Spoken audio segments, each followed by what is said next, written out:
Hi, I'm Justine. And I'm Sarah Levon. And we are so glad you're here. We believe that your life has the potential to make a deep, meaningful impact on the world around you. You, as a nurse, have the ability to add value to every single person and patient you touch. We want to inspire you with resources, education, and stories to support you to live your absolute best life, both in and outside of work. But don't expect perfection over here. We're just here to have some conversations about anything birth, work, and life, trying to add some happy to your hour as we all grow together. By nurses, for nurses, this is Happy Hour with Bundle Birth Nurses. I don't actually know this story, Justine. I feel it's weird to say that I'm excited to hear this story because it sounds really intense, where you actually had to call out a provider for doing an unconsented episiotomy. So tell us what happened, and we're going to have a discussion about what this means for us. Yeah, I'm excited to share it. If you don't know, I'm a per diem nurse at a community hospital here in Southern California, and I had a really uncomfortable situation this weekend. And so I was training a new nurse, actually, a new grad nurse, and I know she had gotten experience in daytime. So she was like just coming to us for a few weeks, a few more shifts on nights. And so in that case, like I'm more like stand fly on the wall, like let her do her thing. She needs to learn the ropes or whatever. So it's about 19:15. We go into our patient's room. She's pushing with her nurse. We get report at bedside. The nurse leaves. We continue to push. We probably pushed for about 15 minutes until we decide to call the provider. The provider's there about 19:45. And this is all like at the beginning of the shift, right? It's just like starting out with a bang. And he's pushing. They probably pushed for like 4 or 5 minutes together. And on the monitor, there are significant variables with each contraction, I will say, good, moderate variability in between. But the variables are what led this patient to be admitted. It has been a thing. The variables have been known. It wasn't just some new thing that the variables are happening. So I saw the provider's name was on the whiteboard behind us under provider. So I assumed this was their patient. They grab the scissors, and I'm thinking in my head, like, we have all these scripts, of like, are you going to perform an episiotomy? Like, what? I could say something here. And I decide not to say anything. And I'll get to more on that later. But I'm thinking, like, this is his patient. Maybe they talked about it before. I just met this patient like 15, 20 minutes ago. I don't know what's happening. I know that they've had some contact throughout the day during an AROM. Like, I know that they were admitted for these variables, et cetera. So I'm waiting for I'm going to do this now. I'm going to give you an episiotomy. And then there's just a snip. There's just no words said while they're pushing, just an episiotomy. And I'm standing literally behind the provider watching, not on the side of the patient, not like holding a leg while pushing, because I'm being more fly on the wall. And so I don't know if that's more because that's how it's like becoming way more apparent what's happening and I'm not missing it. Right. So then again, snips another one, does a 2nd degree medial episiotomy, no extension. There's no word that happens. Like, there's nothing that's like, you got an episiotomy. There's nothing done. During charting a few minutes later, all he said was 2nd degree medial, nothing else. And so when the new grad was charting it, she's like, where do I put that? And I was like, you put it a 2nd degree episiotomy, like no extension on the chart, like, and you're clicking episiotomy. And I said episiotomy multiple times out loud so the patient could hear that she got an episiotomy. How are you feeling at this point? I'm like frustrated. I'm like, I have a knot in my stomach and I'm just so confused. But again, this is his patient.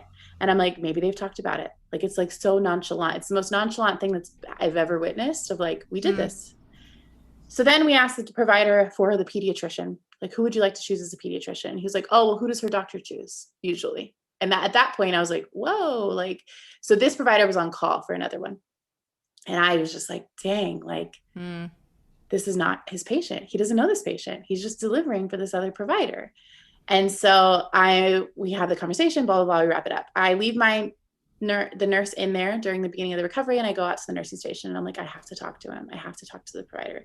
I have to bring it up. And I just don't want to do it. But I know that if I don't do it, I'll be really disappointed in myself. Mm-hmm. So he's talking at the station with the other nurses and he looks like he's about to leave. And we work in this community hospital, so the providers go home and we call them in for delivery. So he looks like he's about to leave the unit. And I say, hey, can I speak to you for a minute in the hallway? And he's like, yeah, sure. And I like this provider. I do have a relationship with him. So we're walking the hallway and I say like, I feel really uncomfortable and I just have to talk to you about something. And I don't want it to seem like I'm being, any certain way, but I'm really uncomfortable that you did that episiotomy without consent. You didn't ask her. You didn't ask her if it was okay. Like, what are your thoughts on that?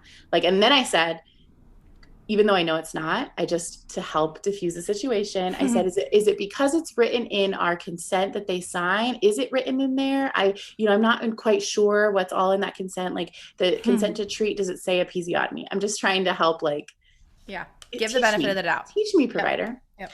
So the initial response was, they don't have to consent for episiotomies. And I was like, well, it is an invasive procedure. And I do know that there was a doctor that was sued in LA because he gave an unconsented episiotomy and the patient won. And I think he was a little surprised by that. And then he said, well, it's actually not better to tear naturally. And, I was helping, have you seen a bad repair on a natural tear? And I was like, well, no, but that's like not my wheelhouse. I don't see them after. So like, I understand that, there's a lot of things I don't see. And then he said, like, do you think she needed it? And I was like, again, not my wheelhouse, not my call. My call, what I was uncomfortable with is that you did it without asking her and you did it without informing her she was going to get one.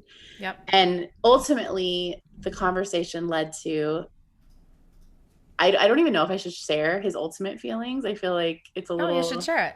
This is real life. Ultimately, it led to, it wasn't his patient and he doesn't care as much anymore about his job. So wow, that was disheartening. And I even offered, like, I was like, we have this healing trauma class for providers.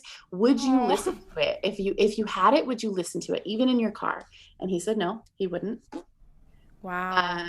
So he was okay with me bringing it up. And I felt so much better after bringing it up. But I think that it sparked a lot of thoughts. We teach a lot about this in mentorship, especially in shared decision-making and even in foundations, of like having these conversations and what would we do and in the act. And I think in the act, it's hard, especially but there's different ways. Okay. So I did not know this patient's preference on having an episiotomy. I barely knew this patient.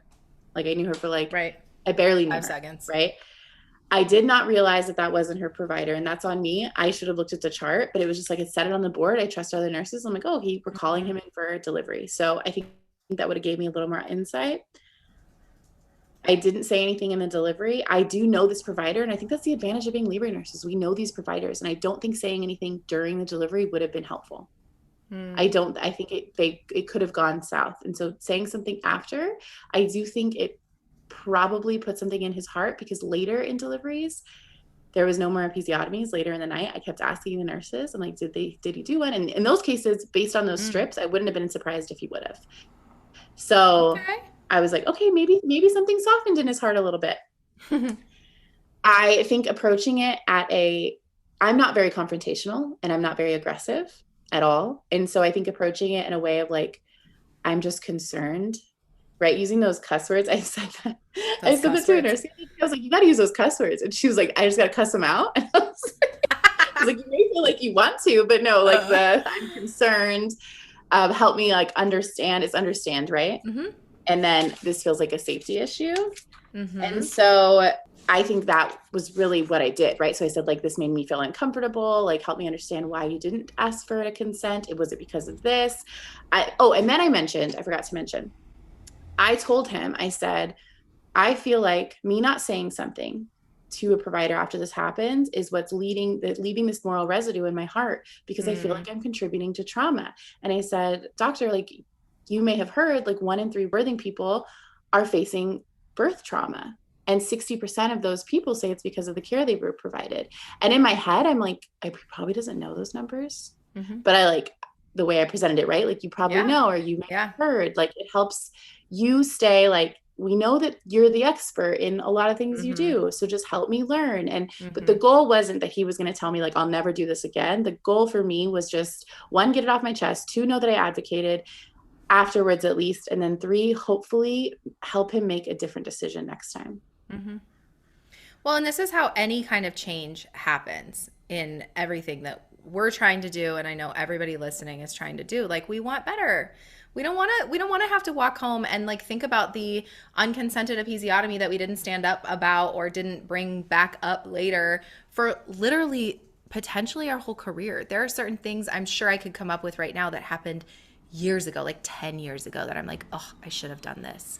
We don't want you to live like that, right? And no one should live like that. What I love about this story, Justine, is have you ever done this before? No, not like this much. Mm-mm. So look at your transformation, right? Do you want to speak to that? Yeah, I mean, I'm proud of myself, and I think that it made me realize that if I go home, maybe making a provider upset or the system, let's say in quotations, upset, but I advocated for a patient, I will go home feeling totally fine because I know that I did the right thing. I think it all comes down to doing the right thing and doing the best that I can. Yep. Versus if I go home with regret that I didn't say something, that's what leads us to feeling like helpless in these situations. Yeah. We're trained to advocate, right? In theory, in school, we're trained to be nurses advocates. But when it comes down to it, like a lot of times it's hard to, based on where we're at. But I will reiterate that I didn't do it aggressively. I don't think, meeting fire with fire is ever the way. No. And I think that I was very like, I didn't cry when I told my husband the story. I was like, okay, so this is what happened. He was like, and then you cried. And I was like, I didn't cry actually. Like, I didn't cry. Cute. So I probably could have, but they know, show your heart for your patients. Yep. I think that's too, like, I just want to do better as a labor nurse too. And how do I protect my patients? Like, please help me understand why this happened so that I can like better protect and take care of our patients in the future. Like, is there anything I can do? Like, do you, if I remind you when it's happening, like, I know everything can become routine. Maybe you have a provider that does it all the time. And I have a couple people that have messaged me, like, was it this person? Was it this person? I was like, no, it wasn't them. But maybe now I'm thinking I hadn't had a delivery with that doctor in a really long time, years actually. And so I'm thinking, what if the conversation was like, is there a way I can like prompt you or remind you to, ask? Because I know that things just become habitual and you just do it to like, I'm thinking like, do we consent every single time we start an IV, or do we say like, I'm going to start your IV now? Well, we should be consenting. Right. But like, so it just becomes. Yeah, routine. It's a practice change. Totally. Yeah. Well, and what I'm hearing here is that you're giving the benefit of the doubt. And that's something we talk about so regularly here, that I think it's easy to be critical. And when we're having these harder conversations where we're saying like, not everything is perfect. And that sort of is like, it's our learning opportunity or that like, look what happened. This went well, or maybe I would have done this different. And the whole entire point is that we can learn vicariously, so that when you're faced with that circumstance, you already have the tools in your toolbox to know what to do in that case. And what you're doing is you're giving the benefit of the doubt. And that, to me, it's easy to get disgruntled. It's easy to start making assumptions. Don't write their story. That affirmation, or going back to it's like, I think it was our first episode, where it's saying, I'm not going to write their story. I'm actually going to choose to give them the benefit of the doubt. And if I am, how can I approach this in a gracious, caring way, expressing how I really feel, standing up for what is right, doing the right thing, while working collaborative with my team. Exactly. And I'm thinking too, on the flip side. So say a nurse came up to you, they've been like taking these classes and they know like you should consent for a vaginal exam, right? Maybe you haven't taken those classes. And so you do a vaginal exam without consenting, and they come up to you like hot, like you're causing birth trauma. You didn't consent. Like, how dare you? Well, you're a horrible nurse. Yeah. You're horrible at your job. Yeah. You would respond probably hot, or just like super defensive, or close down those walls. And so I think that being gracious and giving them the benefit of the doubt, and anyone you work with, is just a huge game changer when it comes to working together and being a collaborative team. I think too, we talk about in mentorship, we talk about so many things in mentorship. So many things. I think we talk about even like after, when a delivery goes really well, like complimenting the provider, like, hey, that was really awesome. Like, what a smooth delivery, like, more, so that when you do have to talk to them about the harder things, it's not so out of left field. Yeah. Can I make one more subtle comment? I Yes. forget the exact comment that you made, but I wasn't trying to make him feel this way, I think was the comment. Okay. And I just want to say publicly that you're not responsible for how people feel or how they receive you. And I think we take that on. I know that I do, and I'm really trying hard to change the script surrounding like all of that, whether that be in my personal life or in these circumstances. But I think it's like, oh, I made him get upset or I made him angry. You don't actually make anyone any type of way. You know, what we are responsible for is our word choice, our perspective, and our heart. So before you walk into these hard situations or these hard conversations, which we encourage you to have, and hopefully you're gaining some tools to have them, and even the like oomph to actually do it, because you know there are people that are doing it and it actually turned out okay, that we always catastrophize in our brain. But as you're anticipating, check yourself prior to going in and going, am I just fuming? Probably not a good time to call them aside. Yeah. Do some introspection, do it the right way in terms of like using the CUS analogy of, you know, I'm concerned, help me understand, this is a safety issue because, and or other strategies to go, this is my heart, and ask yourself, what's the point? You know, why am I so heated about this? And be able to identify your emotion, set it aside before you have these circumstances, and then not take on their response. Imagine how we would all feel as human beings if we weren't taking on everybody's everything. I had a conversation with a friend like this about this last night, where like it's too much weight. That if I'm responsible for everybody's response that's entirely outside of my control, I'm going to make myself crazy. And so sort of recognizing, and I want you to hear from us, that their response is not your responsibility. If they're upset, you can say, I'm sorry that you're feeling angry, or I'm noticing that this is really causing some distress. You know, I understand where that could come from. I can understand how you might feel kind of defensive. My heart in this is fill in the blank. And that's where I want to leave you. I would never intend to make you feel a certain type of way. And then you got to let it go. And how much freer we can have these conversations if we're not taking on each other's emotions. And this is a whole other episode, but the element of emotion, this is a practice issue. And he may have felt attacked. Let's say he could have said that. I could see that, you know, but were you attacking? Or were you actually doing the right thing to bring up a concern that's something that is unacceptable and like really a suable offense, right? That we know. So no, you're doing the right thing. And so when you start to go through that script in your head of like, oh, but he was upset, or like, oh, I made him angry, you go home and you're sick about the conversation, how the outcome was, always going back to, what did I do? What did I mean? What was my intention? And saying, I will not receive or carry the weight of their response. That's easier said than done. That's another whole episode, but I want to make that, like, I heard that be said, and I know I say it myself. I hear you say it. We work in the office about trying to like really be careful about identifying those, and I thought it was a teachable moment. So there you go. Yeah, it was great. I will say, like, I had no response, like, once I brought up the conversation, the pit was gone. Like, even though I knew he wasn't like upset about it, like, or that he didn't feel great about it, that was gone. And I felt so much better that I did that. And I would have taken that home if I didn't. And so I'm glad. Well, and what an incredible skill to help us all live our best lives. This is why we have these episodes. This is why we do what we do, that we want you thriving in your lives. And by carrying every clinical scenario, every conversation, everything that you disagree with home with you, that gets really heavy to carry. Really heavy. And so this is one way to just lighten your load. Yeah. So I hope that was helpful in maybe in your future practice to keep the patient at the center of your care, keep advocating, pushing that needle forward in better and safe practices. My opinion, what worked well was to do it with full of grace, like in a teachable moment. Please teach me. I'm learning. I want to understand. I don't think a hostile, like aggressive approach would be good for this situation, especially if you want fruit from it. Thanks for spending time with us here today on this episode of Happy Hour with Bundle Birth Nurses. If you liked what you've heard, it helps us if you subscribe, rate, leave a raving review, and share this episode with a friend.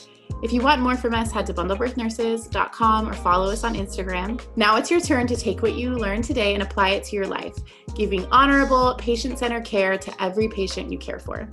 We'll see you next time here on Happy Hour with Bundle Birth Nurses.